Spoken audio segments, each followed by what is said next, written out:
নমস্কাৰ welcome back to my YouTube channel. আজি মই আপোনালোকক দেখাব লৈছো গাহৰি পালনৰ কিছু দৃশ্যাংশ। বলক আমি ভিডিওটো আৰম্ভ কৰো। कौन है ये लोग कहां से आते हैं আপুনি দেখিব পাইছে এইজন কোৱাইদেউ হৈছে অৰূপ বসুমতাৰী। তেখেতে 1 বছৰৰ গাহৰি পালন কৰি পিনি লগতে কিমানটা বিক্ৰী কৰিলো বুলি ক'লে?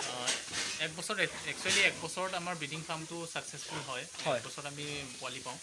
তো আমি 2 লাখ মান এতিয়া গাহৰি বিক্ৰী কৰিলোঁ। 2 লাখ মান বিক্ৰী কৰিছোঁ বুলি কৈছে আপোনালোকে নিজে ভাবিছে। আমাৰ 9জনী চাও আছে আৰু 3টা বৰ আছে। আপোনালোকৰ মই দেখুৱাই দিছোঁ চাও আৰু ব্ৰটো মই দেখুৱাই দিছোঁ ভিডিঅ'টো চাওক।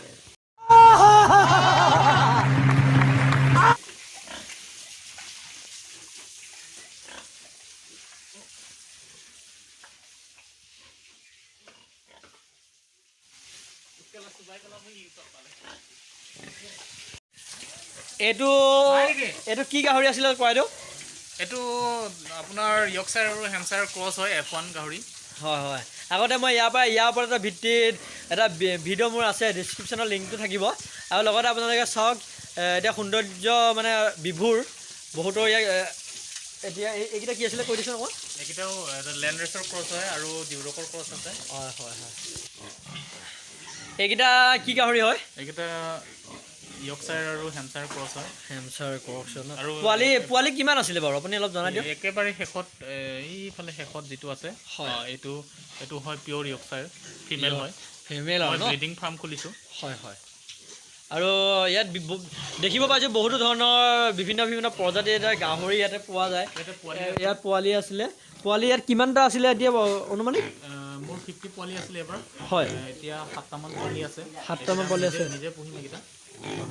আপুনিতো বহুত ধৰণৰ বিক্ৰী কৰিলে, কিমানমান বিক্ৰী কৰিলে অনুমানিক ধৰি লওক? এবাৰ মোৰ এবছৰ হৈছে ফাৰ্মখন, ব্ৰিডিং ফাৰ্ম যিহেতু এবছৰত আমি প্ৰডাকশ্যন পাওঁ, তো এবছৰত মই 2 লাখ। এতিয়া মই আহি অৰূপ বসুমতাৰী ডাঙৰীয়া যিয়ে গাহৰি পালনৰ ধৰি এয়া চাই লওক। মই এবাৰ ভিউটো একদম সম্পূৰ্ণকৈ 360 ভিউ দেখুৱাইছোঁ কেনেকৈ ধৰণে পালন কৰা হয় চাওক। ৱাও, কিমান ধুনীয়াকৈ এখন পালন কৰি আছে চাওক। এয়া অৰূপ দে ইয়াৰ বিষয়ে অকণমান বিতৰভাৱে জনাব, অলপ কৈ দিয়ক আপুনি। একচুৱেলি গাহৰি পালনত কি হয়, প্ৰথম আমাৰ ঘৰটো মাটি নিৰ্বাচন, আচলতে মাটি নিৰ্বাচন কৰাৰ পিছত ঘৰটোৰ পিছত আমি গাহৰিৰ ব্ৰিড চিলেকশ্যন কৰিব লাগিব, ভাল ব্ৰিড চিলেকশ্যন কৰিব লাগিব। তাৰপিছত আমাৰ ফিডটো আমি গাহৰিক ভালকৈ দানা পানী দিব লাগিব আৰু পানীটো দিব লাগিব ভাল পৰিমাণৰ, ভাল গুণাগুণৰ।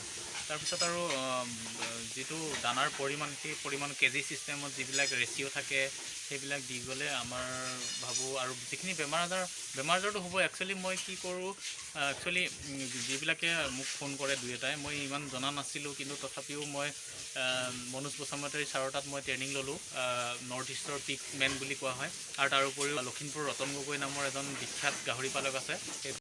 এই ভিডিঅ'টো যদি আপোনালোকে আগৰ পৰা চাব বিচাৰে, মানে 6 মাহমানৰ আগত যদি চাব বিচাৰে, তেতিয়া লিংকটো ডেছক্ৰিপশ্যনত দিয়া আছে। এবাৰ লিংকটো চেক কৰিব আৰু অৰূপ দা যিবোৰ কথা আছিলে আপোনালোকে ধুনীয়াকৈ শুনিব। তেতিয়া আপোনালোকে এতিয়া আপোনালোকৰ 1 বছৰ হৈ গৈছে। 6 মাহমানৰ আগতে মই এবাৰ ইয়ালৈ আহিছিলোঁ। 6 মাহমানৰ আগত অহাৰ পিছত তাৰ এটা ভিডিঅ' আছে, আপোনালোকে চাই লওক। একদম এবাৰ ভালকৈ ভিডিঅ'টো শেষলৈকে চাব। আৰু আপোনালোকে যদি ভাল পায় লাইক, শ্বেয়াৰ, কমেণ্ট আৰু সকলোবোৰ মানে যিবিলাক কৰিবলগীয়া আছে কৰি দিব।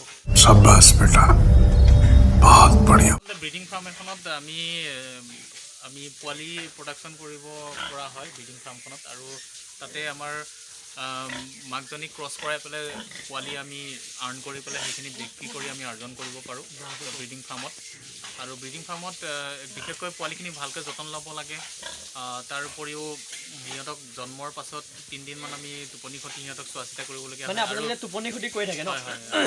একচুৱেলি পোৱালিখিনিক 3 দিনলৈকে আমি চোৱা চিতা কৰিব লগা হয়, প্ৰথম 3 দিন। তাৰপিছত সিহঁতক প্ৰথম দিনাখনে আমি দাঁত কাটিং কৰিব লগা হয়, তেল কাটিং কৰা হয়, সেইবিলাক সম্পূৰ্ণ যিবিলাক কৰিব লগা থাকে কৰিব লগা হয়। আৰু 25 দিনত আমি বা 21 দিনত আমি হেৰি কৰোঁ, ডিৱৰ্মিং কৰাওঁ। আৰু তাৰ উপৰিও 3 দিনত আমি আইৰণ আৰু 4-5 দিনত আমাৰ ভিটামিন ইনজেকশ্যন দিব লাগে, তেতিয়া সুস্থ হৈ থাকে পিগলেটবিলাক। যদি মই এটা কথা মানে কওঁ আপোনাক, যদি কোনোবাই যদি ইয়াতে পোৱালি সংগ্ৰহ কৰিব বিচাৰে, মানে গাহৰি পোৱালি যদি আপোনাৰ পৰা ল'ব বিচাৰে, কোনটো মাহত আহিলে কেনেকুৱা ধৰণৰ পোৱালি পাব বা ক্ৰছ পাব নেকি, এইবোৰ অকণমান ইয়াৰ বিতৰভাৱে জনাই দিয়ক। লগতে এটা কথা কৈ দিব আপোনাৰ যোগাযোগৰ নম্বৰটো মই ডিছক্ৰিপশ্যনত লিংকটো দি দিম আৰু লগতে আপুনি অলপ কৈ দিয়ক যে পোৱালি কেনেকুৱা ধৰণৰ হ'ব বা কেনেকুৱা ধৰণৰ ল'লে ভাল হ'ব হয় আমাৰ তাতে পিয়'ৰ লাৰ্জ হোৱাইট য়ৰ্কশ্বায়াৰ পোৱা যাব তাৰপিছত ডিউৰকৰ F1 পোৱা যাব হেমশ্বায়াৰ আৰু য়ৰ্কশ্বায়াৰ F1 পিগলেট পোৱা যাব আৰু ইয়াতে আমাৰ প্ৰেগনেণ্ট গাহৰি এতিয়া 9জনী আছে আৰু 2 মাহমানৰ পিছত আমাৰ গাহৰি পিগলেট আমি বিক্ৰীৰ বাবে উলিয়াই দিব পাৰিম এতিয়া আপোনালোকে শুনিলে দাদাৰ মুখেদি শুনিলে এতিয়ালৈকে ইয়াতে গাভিনী 9জনী আছে গাহৰি আৰু যদি আপোনালোকে পোৱালি সংগ্ৰহ কৰিব বিচাৰে এতিয়াৰ পৰাই যোগাযোগ কৰক আৰু 2 মাহমানৰ পাছতে আপোনালোকে ইয়াৰ পৰা পোৱালি নিব ভিডিঅ'টো ভাল পালে লাইক কৰিব শ্বেয়াৰ কৰিব আৰু ছাবস্ক্ৰাইব কৰিব একদম নাপাহৰিবলৈ এটা অনুৰোধ জনাইছোঁ এটা অন্য ভিডিঅ' লগ পাম ব'লক একেলগতে কওক জয় অসম